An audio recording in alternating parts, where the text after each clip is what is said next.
এবার তৃণমূল সাংসদ সৌগত রায় তার বক্তব্য শোনাবো। তিনি বলছেন, যে ঘটনা শনিবার ঘটেছিল শিক্ষামন্ত্রী ব্রাত্য বসু তাকে কেন পুলিশ বাঁচাতে পারলো না সেই প্রশ্ন তুলেছেন। শোনাবো।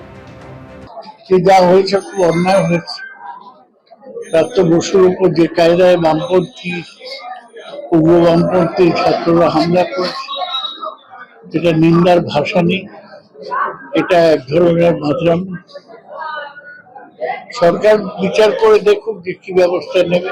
পুলিশের ব্রাত্যকে কেন পুলিশ বাঁচাতে পারলো না আমি জানি না, সেটা বিচার করে দেখা যাবে। বিজেপি নেতা সজল ঘোষ রয়েছেন আমাদের সঙ্গে টেলিফোন লাইনে। সজল, আপনি শুনলেন সৌগত রায়, তিনি বলছেন ঘটনা নিন্দনীয়, পুলিশ কেন শিক্ষামন্ত্রীকে বাঁচাতে পারলো না সেই প্রশ্ন তুলছেন গত শনিবারের ঘটনার প্রেক্ষিতে। না না, আমার কাছে প্রশ্নটা শিক্ষামন্ত্রীকে বাঁচাতে পারলো না নয়, বাঁচানোর চেষ্টা কেন করলো না।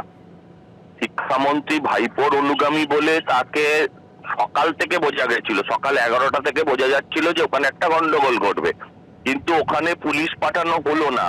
তার কারণটা কি? মন্ত্রী বা ভিসি পুলিশ ডাকেননি বলে?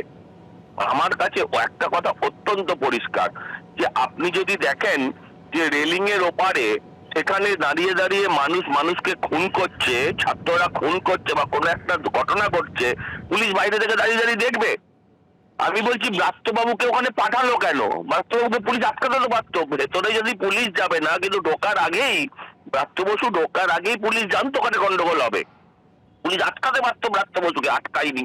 আসলে পুরোটাই সাজানো নাটক, মমতা ব্যানার্জি প্রযোজিত, মোহাম্মদ সেলিম নির্দেশিত, ব্রাত্য বসু অভিনীত নাটক, যাতে বিজেপির ভোট কাটা যায়, মানে তৃণমূলের বিরোধী ভোটে যাতে সিপিএম এর একটা শেয়ার যায়, সেই জন্য সিপিএম কে চাঙ্গা করার প্রয়াস।